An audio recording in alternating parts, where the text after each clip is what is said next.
welcome back to my channel, or welcome if you're new here. I'm Haley from the blog Handy Homemade, and as you can tell, we are standing outside because I'm going to be bringing you along with me and giving you a tour of our garden spot. We have basically done nothing to it, but we have everything to start doing our raised beds and our fence, and I just wanted to give you a good before shot before we start doing any of the big transformations to it, and I just walk you through some of our plans for it. And then I thought it would be fun to take you around the yard and just go over some of our summer plans, and then hopefully start some seeds together. I have a whole bunch of seeds that I need to get under some grow lights and started, so hopefully we'll get to that either tonight or sometime tomorrow. But I hope you guys just enjoyed this video. If you are new here, please feel free to hit that subscribe button down below. And one more thing before we get into the garden tour, I just want to put this out there. This is not going to be the grandest garden that you see on YouTube, and I've kind of just felt like this has been on my heart for a little bit, and I just want to put that out there because, you know, it's okay to start small and start humbly and work your way up towards big dreams and big goals. And eventually I have, you know, big goals and big dreams for this garden, for our home, and those kind of things take time. And I just want to, you know, be an encouragement and be a comfort to you guys if you're in a situation or you're in a space where you have all these big ideas, but it's just gonna take a little bit longer than you expected to get there, and you're kind of in that waiting period. I'm there too, and I think social media sometimes forgets to put that out there. I think social media gives you the grand before and the grand after, and doesn't really show you the in-between space. And we've got things that take higher priority than this garden this summer, so hopefully that makes sense. And like I said, hopefully this is just an encouragement to you guys that it's okay to start small and work your way up. And that's what we're doing this year. We're starting small, and we're going to be working towards something bigger and better later on down the road, if that's, you know, the route that we end up taking. So let's go ahead and head to the garden. So this is our garden spot. Here is the center gate. This was all here prior to us purchasing the home. The lady who owned it before us did not do a garden, so all this had grown up, and my husband actually cut it down with a type of blade. He did it by hand, and then we eventually will burn it and level the ground. So here's your center gate, and it basically goes from there to this corner, and then there's a side gate, and then there's the back pole, and then there actually wasn't a pole back there. There's a tree that marks the same line as that one, and then it comes up to this pole. So I believe when we measured it, it's about 84 feet long and over, I think it was almost 30 feet wide. So we are going to downsize this just a little bit because we're going to be putting poles every 6 feet to run our fence on, and it gets expensive. Lumber is still a good bit expensive due to the pandemic and stuff that was going on. And two, we just have things that take higher priority financially this summer that we want to do, and I'll kind of get into that more later. But this is what we're going to do. We're basically going to go from this post to this tree, and then the same from this post to this tree, and then we're going to go from the tree. It's going to be the same width as that post to that post.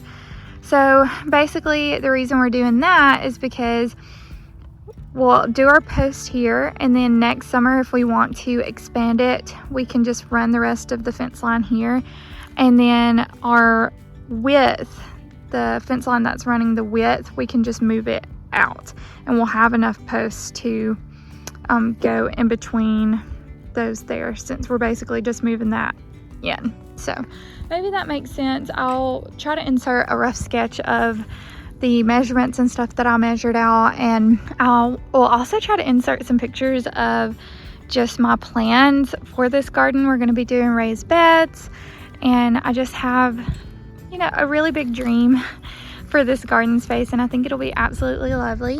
But I'm gonna take you around the rest of the yard and kind of just share with you our summer plans. So starting out over here, we have a major burn pile, so we need to get rid of, I believe this was an old fence. I'm not really sure what that was, but we need to get rid of that. We're going to be getting rid of this brick pile, and then you can see where we've started burning this. We plan on cleaning all of this land up. There's some pallets over there that need burnt as well. And then I would love to do some type of seating space out here. I think it would be really neat to have an area to host friends and maybe do like a bonfire area out here. I think that would be really nice. And then over here we have irises. I need to come out here. My husband cut all of this down and I need to pick it all up, and I would like to mulch all of this and clean it up nicely. More irises, and then an apricot tree. And then over here is our shop. We plan on walling this in hopefully by the end of the year and painting it.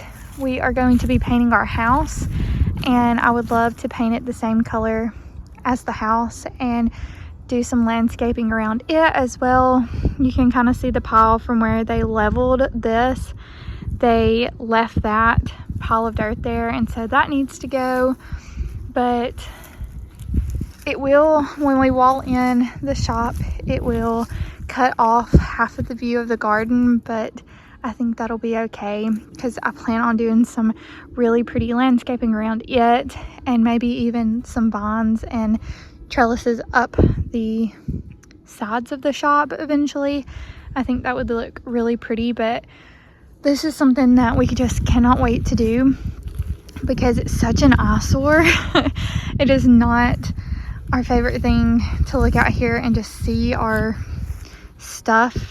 There's no organization and it's just sitting out here. Everything gets wet, and so I just can't wait. My husband can't wait, and it's a top priority, and obviously that is part of the reason that we can't do our entire garden, just because financially we don't want to go into debt over it. So moving on, we're headed over to this side of the house.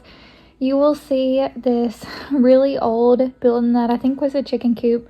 It is an eyesore. It's really gross looking, and we're going to be tearing it down. I cannot wait to get rid of it. I don't think that there's much I can do to it, and I really just want to get it out. I don't like the placement of it. If it was in a different spot, could make something out of it, but it's just in a very odd spot, so I want to tear it down. And then we have this little garden box that was already here. I'm going to be doing a cut flower garden in it. And then we're walking over to where my husband and I have already done some landscaping. Going to jump back and kind of show you that process. We ended up burning some leaves, and the lady who owned the house before us had planted some flowers just in a giant ring around these trees. She has some close to the base of the tree, but these were like 10 to 20 feet away from the tree, and she never mowed up under that. So I ended up digging up any of the lilies that she had planted around the tree, as well as the snowdrops that had spread, and then we pushed all the leaves in a pile together and then burnt them. I left the snowdrops around the base of the tree, and I would really like to mulch it and do some sort of border around it. I think that would look really nice, and hopefully some grass will grow since the sun's coming through now and the leaves are gone. Hoping that everything kind of balances out and fills in those bare spots. Walking over to the side of the house, we have a little bit over 2 acres, but we do have neighbors on either side of us. You can kind of see one of our neighbors' shop down the hill. Their house and their shop is down a hill, and so we don't actually see them very often. However, I would like just a little bit of a barrier between us and them. just for privacy and also aesthetics. And so we do have a grapevine. It puts out quite a lot of grapes. My mom and I were able to make grape jelly with it last year. And so I'm wanting to build some sort of fence down the side of our property, vine out this grapevine on it, and then maybe propagate some or purchase some more grapevines and fill it in. I'm really excited about getting this grapevine trellised out and just getting that fence built. And then I'm not sure what we're going to do with the open field beside it. We may eventually plant a big garden out there, but for now, we're just going to build the grapevine. And then the last big summer plan that we have is for a house. You can kind of see it here in this clip. I want to paint the exterior of our house and spruce up our front porch. I want to build some planter boxes and also do some landscaping around the exterior of the house. I've already started building a type of border. There are a lot of plants and flowers already planted, which is nice. And then I've added in some of my own, but there was no border. And so I'm building a border, and I'm also going to mulch it eventually. And you can see where I've started that here. We are inside now. We're about to start some seeds, and I thought I would show you guys what I'm using. So I got these seed starting trays off of Amazon. I will make sure to link them down below because it comes with a set of 5. It's got the tray that goes underneath so that you can water them, and then it also comes with some humidity domes. So super great for starting seeds. And then what I've got mixed up here is some of this.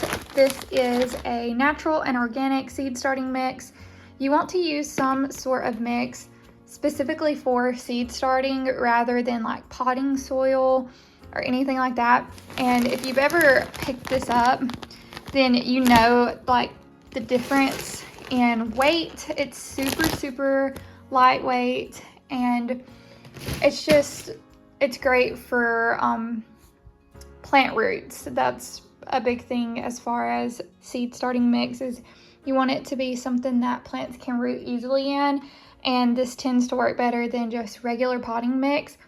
As far as seeds that I am going to be starting, I'm going to be starting all of our tomatoes, some of our peppers, and then some of my flowers. Everything else I'm more than likely going to direct sow. And because of that, this is all I need. And I may not fill every single one of these trays up either, but I went ahead and mixed some of the seed starting mix and then some water till it turned into almost like, kind of like kinetic sand. If you've ever used kinetic sand, it's not muddy and too wet, but it's just the right amount of wetness for starting seeds. And we're going to go ahead and get this going. And then I have some grow lights that I will also link down below. I guess they're not technically grow lights, they're LEDs that will work as grow lights. And so I will link those down below because they're super affordable from Walmart. And we're going to go ahead and put these under those as soon as I'm done filling them. So let's get into starting some seeds together.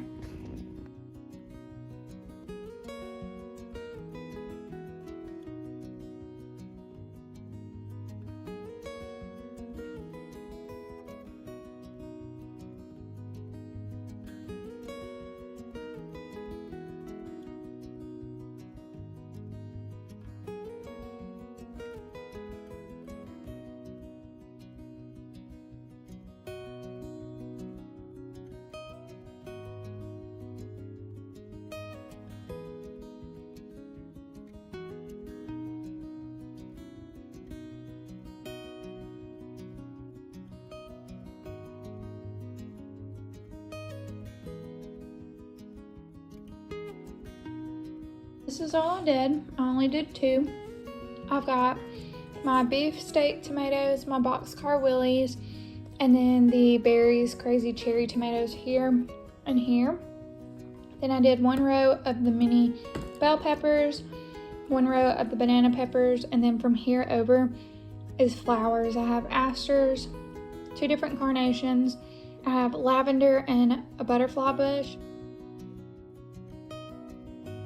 Okay, you guys, there you have it. Our garden space, our plans, starting seeds with me. And I hope you guys enjoyed today's video.